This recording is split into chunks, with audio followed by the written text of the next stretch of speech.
everybody, ladies and gentlemen. Thank you so much for being with us. We are going to kick off right away. I believe that Atia, the acting editor of the Sun newspaper, should already be on standby. For Hanson Chanji should as well be there already, so that we can kick off immediately. I think this is the first time that I'm coming on my page officially to since I left prison. That was in November 2018. After what happened. I want to seize this opportunity to thank each and every Cameroonian who stood up to advocate for press freedom, all those who stood for me and were supporting me while I was in prison, even since I received a convocation to appear before the Gendarmerie Legion in Douala. I want to thank Cameroonians at home and abroad. I want to thank those from the English-speaking regions of Cameroon for the mobilization and everything, Cameroonians in the diaspora. I want to thank the entire press community in Cameroon. They stood up as one man to fight against injustice. I want to seize this opportunity to equally thank SNGC, the Syndicate of Cameroonian Journalists that has been working tirelessly to advocate for press freedom in Cameroon. I equally want to thank the Cameroon Association of English-Speaking Journalists led by Mokichas Linonge Kamasech. Thank you so much. Thank you, Cameroonians, all those who even contributed financially, economically, even psychologically for my release. I want to thank you so much. This was just, especially those on the social media, you were there on daily basis to make sure that I was released, and you've kept believing in me and standing by me. Thank you so much. It's been a lot of strength. It has given me a lot of courage. It's a lot of inspiration. You could think that I inspire a lot of you, but you inspire me on the contrary, because seeing that you stand by me even when things were so difficult, even at the most trying moments of my career, it's I think I should have to work harder, and it should be an inspiration. And for Hanson Chanji is going to be joining us today, as well as Barrister Akbo Bala. If he's going to be connected, we have Atia Tilarus. I really don't know how I have to get Hanson on board. Hanson, if you're getting me, I don't know if you have to send an invitation, because I'm not getting the option of sharing this page or this live video so that you can get to join us live to talk about the situation of journalists and reporting the Anglophone crisis now in Cameroon. I don't know how I'm supposed to get that done, but I can see all of you. You are close to 1,000 of you already. I can see Handy Chama. Thank you so much for your greetings. Thank you for joining us. Thank you, Queenie Moore. Many people have been asking before trying to get Hanson on board what I am doing now, where I am. I'm actually in London, where I'm attending a fellowship program with English Pen. English Pen is an international writers association which is based in London. So far, they organize these fellowship programs on a yearly basis. That is an annual program for English Pen, and I was privileged to be selected amongst those who had to benefit for this year, that is this 2019. It is equally thanks to the Committee to Protect Journalists, CPJ, that linked me up to English Pen so that I could benefit from this fellowship program. Basically, I'm here to share my experience, what I see in the media landscape in Cameroon with other journalists who are present here, even student journalists. The other day, you saw me at the City University talking to journalism students in the said institution. So it was just a kind of a win-win exchange. It was an opportunity for me to see with them how it means to practice journalism here in London, and for me to share my own experience too with them. I discussed about the situation in Cameroon, and you wouldn't believe that there are so many of those students who didn't even know about the situation of Cameroon or Cameroon in general. So they were so amazed that Cameroon has a lot in terms of that they can actually visit Cameroon for coverage, to cover political events, social events, even the socio-political crisis in the two Anglophone regions of Cameroon. They can equally visit Cameroon to talk about the current atmosphere which is reigning in the country. We know about the tense political atmosphere that we have in Cameroon at the moment. So they were really, really amazed. So I have to be meeting a lot of people basically to talk about my experience, how it was when I was detained, the situation in the northwest and the southwest regions of Cameroon, because I've been meeting a lot of people to talk about the situation in the two Anglophone regions of Cameroon that I wouldn't necessarily bring out here on the social media. Basically, that's that, because many people are asking, what are you doing in the UK? What is all about this fellowship program that you're undertaking? So that's the whole. Sorry, a call was coming in. A call was actually coming in. Sorry for that. Hanson Nfor. I don't know how to get Hanson on board. I will try. You all have been patient, and you just have to give us some few minutes. Let me see if I don't know. Oh, how do we do that?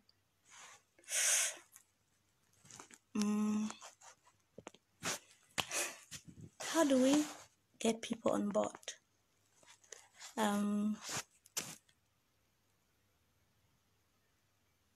Yeah, you are talking about nobody knows Cameroon abroad. You'll be more shocked when people ask where you are coming from, and yeah, I was really, really surprised that one, because I'm actually living with one of the veteran journalists here in the United Kingdom, Mrs. Dorothy, who is working with Channel 4.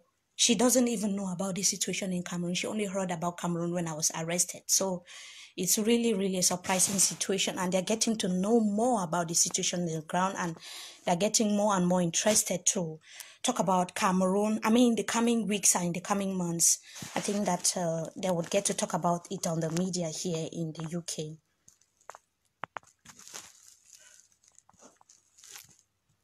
Hanson, okay. Oh, I don't know how to get Hanson here. Atia, I don't. God, what do I do? How do we bring people on board? Hanson, you have to request for a video. That's what you have to do. I think so. Please, you just have to be patient a little bit.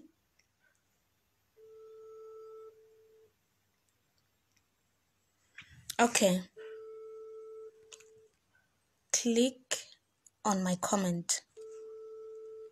I have, but I'm only seeing like and reply.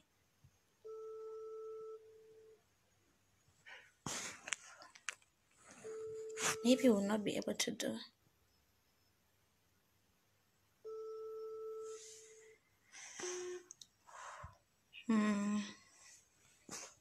It might be difficult to get. Is it the phone that is the problem?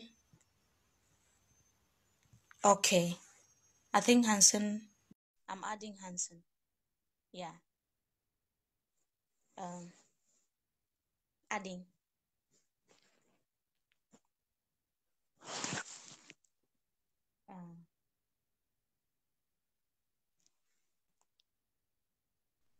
It's adding Hanson.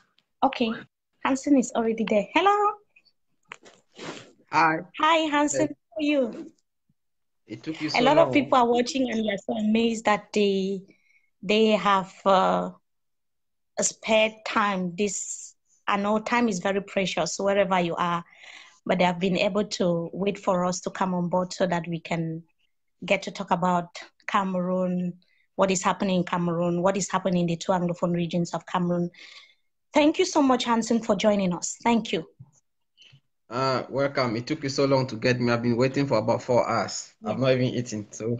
You know, I'm doing this for the first time, and yeah, it was a little bit difficult for me having you on board. So, like we announced, you're going to be looking at what it means for journalists to cover the crisis at this point in time, what has been rocking the two Anglophone regions of Cameroon for 3 good years now. Tell us, what are some of the difficulties that journalists are facing on the ground? Do you think the crisis is given its due attention within the media landscape in Cameroon? Because we have this general saying that it's really or actually undercovered. Yeah, the Anglophone crisis, call it now the armed conflict in what many would prefer Southern Cameroon, or the Southern Cameroons, is actually underreported. It's underreported because, like what you said, you had a discussion some days ago with some journalism students, and they were not aware of what's happening. I must tell you that I've equally met with a lot of people back here in Europe.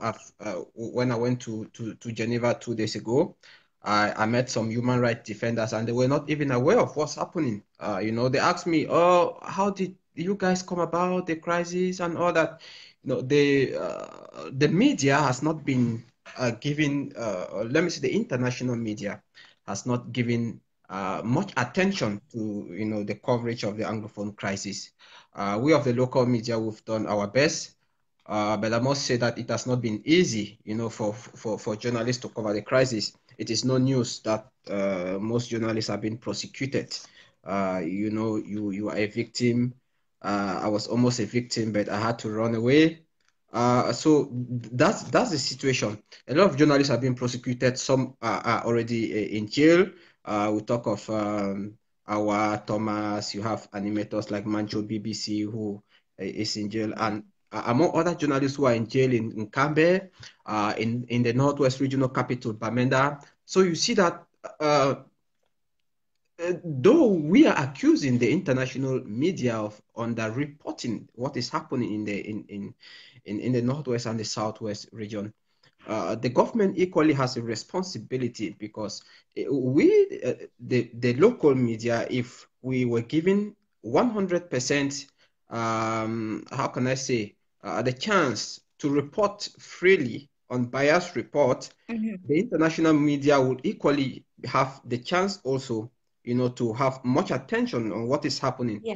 I will explain. I'm saying this because only a few journalists have been able to raise an alarm to the international media and the international community, for them to know what's happening. I will not tell you what I do on daily basis when there's massacre in villages and all that. I will not tell you the various places where I send those images. So the role of the local media and of the local journalists is very important, because if we don't have that chance to alert the international media, I mean, they won't be able to, the international media can only come in to say, oh, maybe 82 students have been kidnapped. It is a story of an international dimension. Let's send a reporter and all that. But Yeah.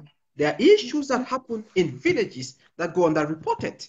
There are massive Yeah, arrests that now go talking on. about this the fact that the crisis is actually being underreported in the two Anglophone regions of Cameroon, could we somehow blame government's crackdown on journalists? Could it have been a huge contributing factor?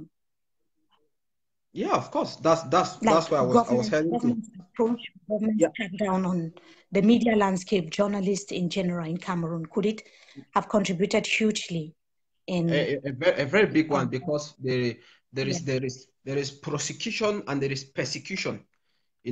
Persecution is oppress. They oppress us psychologically. They follow us to our home. You've witnessed all that. They followed you to your house in the morning, in the evening. You go to work. They follow you as if you were a terrorist. That's persecution. It's as if you are being oppressed psychologically. You are being tortured psychologically. You are being attacked on Facebook. You are being attacked everywhere. Everybody calling you a terrorist or this, when you are only doing your job. Now there's prosecution. They take you to court and they tell you, oh, they use the 2014 law on terrorism, and all that. So, and it gives, I must say, there are many journalists who have decided to just leave anything concerning Anglophone crisis, because they know if you write something against, not even against the government, what maybe soldiers have done, they will say, oh, you are Amber. If you write what mhm, the Amber have done, they will tell you that, oh, you are supporting the government. But I must say, majority, or often majority of what happens on the ground and against journalists is carried out by the government, because they think that we are just terrorists. We were doing our job. I was doing my job. I mean, I did my job diligently, saw bullet, everything. I mean, but what happened? They started persecuting us. They started following our mobile money transfers. They started following our calls. I remember the time you and I had a call. We went to around Glace Modeng in Yeah. Aqua, and somebody came and Yeah. sat and he had a dark eyeglass. They followed the call and they sent him from the judicial police. And when I saw him, that Mimime for this guy is suspicious. And immediately we left that place and he left. So you see what that's persecution. They torture you psychologically. You know, they want to let you know that they are watching you. They are watching you, so that you should be careful with what we are doing. But Yeah. But somehow, like, it could be funny, but it actually paints the picture that's a bitter picture of the media landscape in Cameroon, the difficulties that journalists are going through, which is rendering our day-to-day activities practically difficult. Now, for Hanson Chanji, before we go, I think you might like to talk about the situation, the growing debates on tribalism now in Cameroon has equally affected the media landscape in the country. What could be the contribution of journalists at this point in time? Before we go, because we have to have Atia as well. You'll be exactly. talking tribalism and the impact of brown envelopes, like you earlier indicated. So, what could be the impact of that on the practice of journalism, and what could be done? Yeah, brown envelopes, tribalism, is that what you're talking about? Yeah, sure. I saw that. I saw a paradigm shift in practicing genuine journalism to practicing gombo journalism in this during the in this Anglophone crisis as well as the presidential elections. I mean, I saw how about 15 media newspapers are pro-government. They write trash against Maurice Kamto. They write about, they attack him from left to right. And you see that these are newspapers that you just see that, oh, envelopes, envelopes, you see brown envelopes everywhere. Each time you read, an article, you see brown envelopes everywhere. And I must say, some of us have stood our grounds and we've stood our grounds even in poverty to deny such brown envelopes. We've stood our grounds not to knock doors and say, oh, I have this story, what can I do? Can you give me this? This is killing journalism in Cameroon. A lot is killing journalism in Cameroon, and it's dividing the nation. You see now, newspaper reporters are agents now circulating hate speeches, because when this village has a newspaper, the person write against this administrator. This other village has a newspaper, write again. It is a total cacophony what is happening in Mefo, and I just believe that the journalists are going to come back to their senses and definitely move to the right direction to know that you're not supposed to propagate such things. We know we have been accused of propagating separatist ideas and propaganda and all that. Some of us, like me, I'm a peace journalism trainer. And a peace journalism trainer does not mean that it's somebody who stands and say, "Oh, let there be peace." No, we go above the usual narrative. Peace journalism trainer will go above the usual narrative. We look at what caused the problem. What is the root cause of this problem? And I bet you, if I want to look at the root cause of the Anglophone crisis, the government will call me a terrorist, because I'll bring out facts that the government will say, "Oh, these things are just, you are propagating hate speeches and all that." So that's it. Thank you so much for Hanson Chanji for joining us. We have a very short time with our viewers, our followers who have been there, as I think since morning that we announced that we're going to be live with them. Atia Tilaros is already on standby. Hanson Okay. 4, All right. thank you so much. And I seize this opportunity to thank you for always having my back. You are brother, you are everything. Thank you so much, and may God bless you. God bless you. Atia Tilaros is already on standby, and certainly is going to be telling us about some of the problems that journalists are facing, what it actually means to practice as a journalist in Cameroon.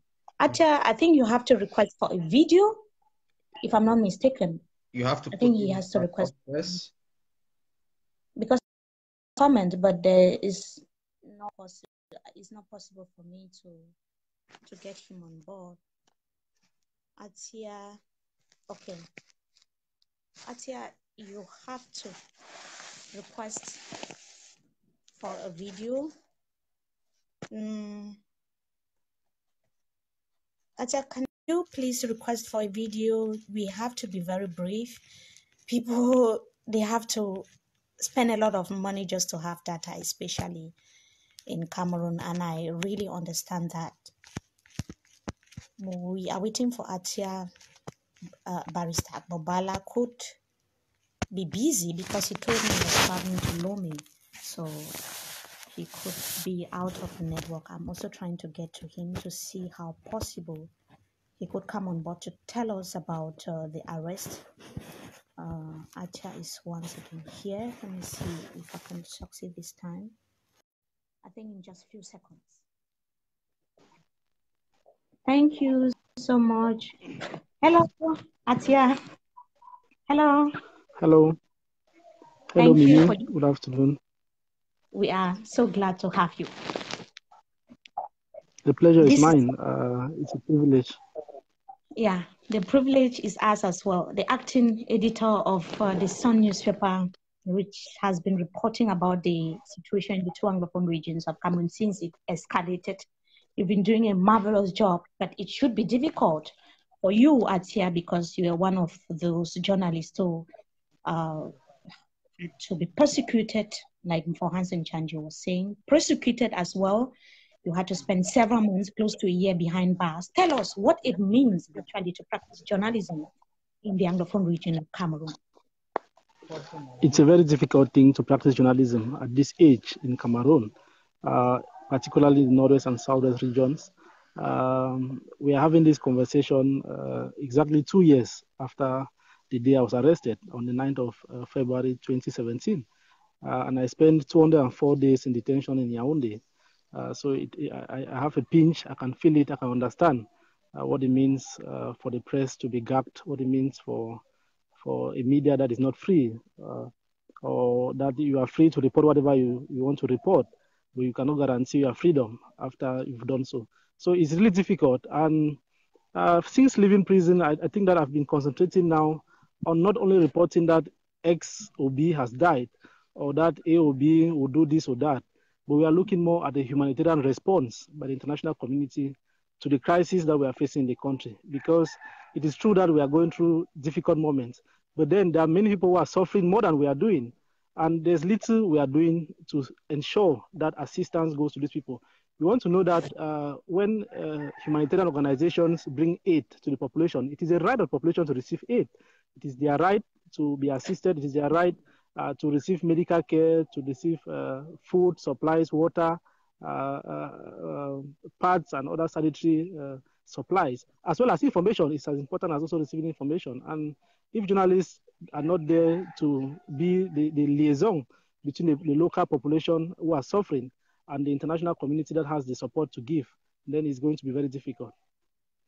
Tell us how journalists could cope, because the situation is already there, and you've talked about how you've changed the narration. We've been having a lot of training seminars.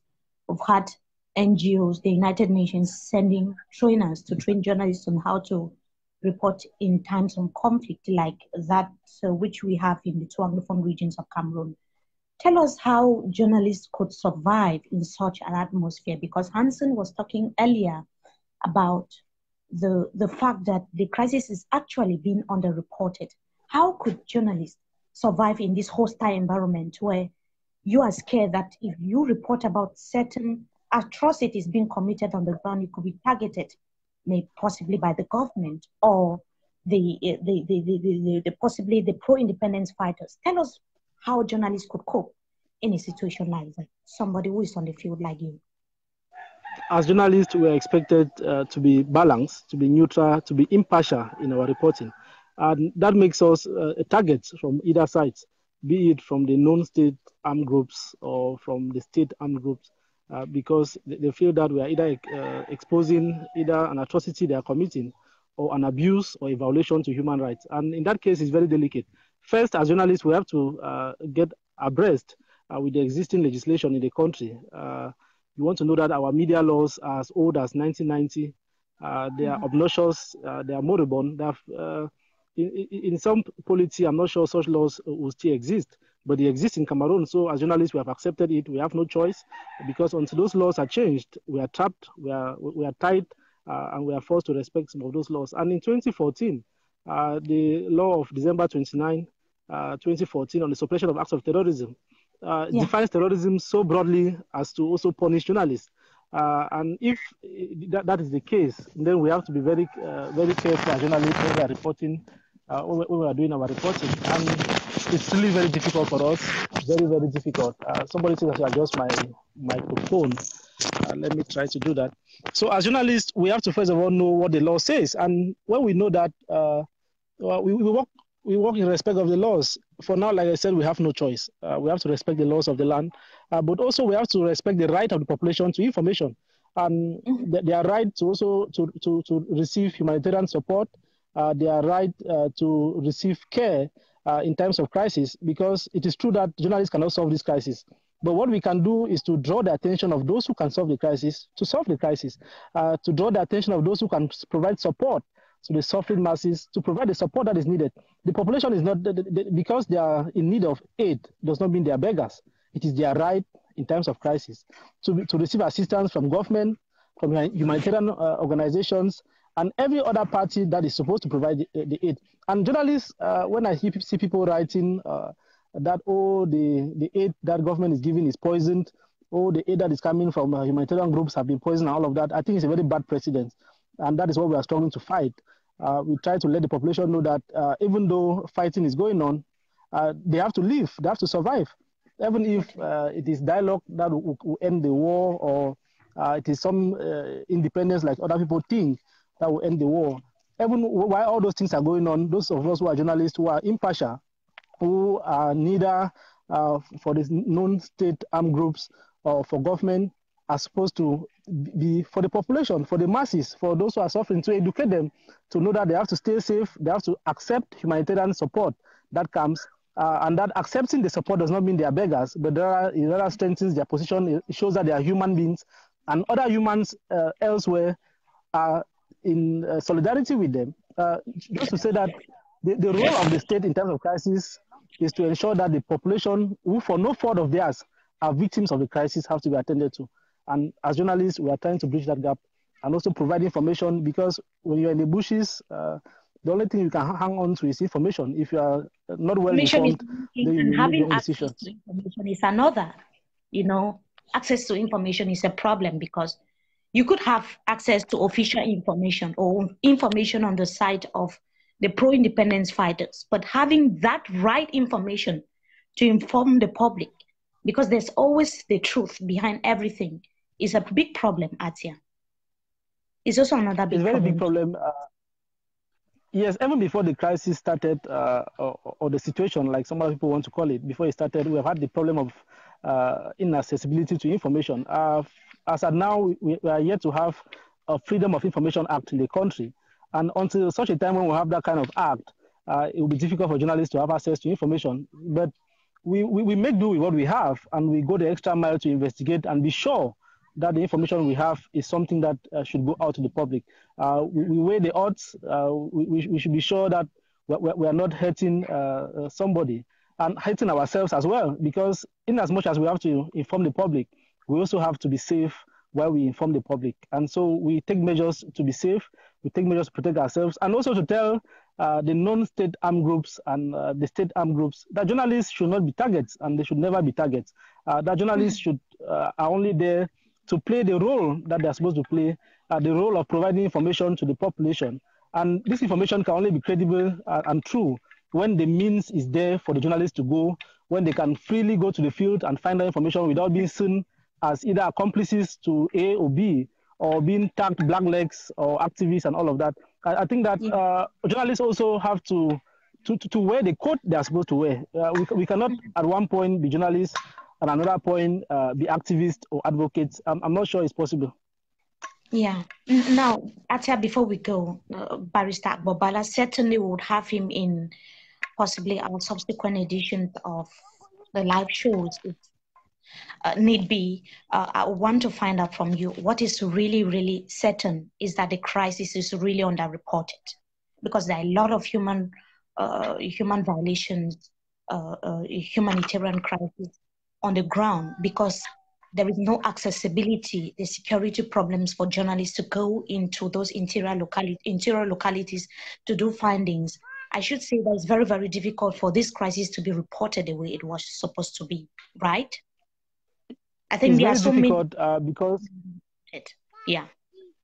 Yeah, it is difficult because we have not had guarantees from either parties in what is going on. Where the non-state armed groups have not given assurances that, okay, if you go to the field, you will not be attacked. Something bad will not happen to you. Neither has the state given assurances that if journalists go to the field, nothing bad will happen to them. So in that case, journalists find it difficult because in as much as you have to inform the masses, you also have to live a life to tell the story. When you go to the field to get information, you must be able to be alive to pass on the information to the masses. If not, and then you'll be unable to inform the people. So that's the problem journalists are facing in the country. And I think that humanitarian groups, those who are charged with solving crises like this one, I think it's about time they do something for us to come out of this situation in which we find ourselves. Yeah, thank you so much, Atia Tilarius. You have been marvelous. Thank you, most especially for your time. We are together, Atia. Of course, you know. The pleasure, thank you. The pleasure is mine. Thank you. You're being watched by close to 2,000 people. I think you should just greet them. They have been there waiting since morning. Well, I want to greet the audience and thank them for taking enough time to follow us. And also thank all those who prayed for me while I was in detention. I'm sure their prayers, the support, and the advocacy they did played a very huge role in our release. And I want to tell them that they should not stop. They should not stop seeking ways towards peace, seeking ways towards a return to normalcy, seeking ways towards an end to all what is happening so that the population can once more live decent lives, so that once more we can live like human beings in our own country. Thank you so much, Atia. See you. To those who have been here waiting since morning, like I indicated, we were supposed to normally have Bobala, the barrister who would probably be joining us maybe subsequently. He was supposed to talk about the arrest and detention of Njongwan Emmeline, the lady who allegedly filmed human rights violation that was in Boya. This week, she was arrested and she's been detained. According to the Center for Human Rights and Democracy, she's been asked to pay a huge sum of money to regain her freedom. Certainly, she was supposed to look at the whether it is actually an offense and how the center has gone so far with its findings and what it means filming a video. Like, is it illegal what Emmeline actually did, and the chances for her getting her freedom? Since he is a legal mind, he was better placed to talk about the situation, and we would certainly be having him subsequently. Thank you so much for joining us. I don't know, many of you have been asking a lot of questions. I might just be here for 2 more minutes. If I see a few questions, I might answer and then get going. Some journalists must have okay, no questions. I think I would be leaving you. No questions so far. No questions so far. Maybe okay, actually I talked about the need for the situation on the ground to return to normalcy in the 2 Anglophone regions of Cameroon. I don't think the situation can return to normal without more of international pressure and the international media getting to talk more about the situation in the 2 Anglophone regions of Cameroon. It doesn't suffice coming on the social media talking about the Anglophone crisis. I don't think it will be enough for the local media, which has been doing enough about the Anglophone crisis, to keep talking about it. I think we have the United Nations that could react. We have some world leaders. We have the media out of Cameroon, which has to draw the attention of the world that, look, this is a humanitarian situation. This was a problem or a crisis that has almost become a civil war. We have close to 1 million people displaced in the 2 Anglophone regions of Cameroon, hundreds of thousands in bushes. We have a good number of them in neighboring Nigeria seeking refuge. How homes are divided. We have hundreds of lives lost. I mean, hundreds of thousands of people who have died so far. And I don't think that we have accurate figures so far from human rights defenders who have been carrying out investigations on killings, on destructions in the 2 Anglophone regions of Cameroon. There is need, as Atia was indicating, it's difficult for journalists, like for those who have been carrying out findings, to go on the ground to see what's happening and get the facts and figures, the exact facts and figures of the consequences of the current Anglophone crisis. So there is need for the crisis to come to an end. We have several people displaced, like I indicated. We have more than 300 villages burned down to ashes in the 2 Anglophone regions of Cameroon, and apportioning blame is no longer the solution now.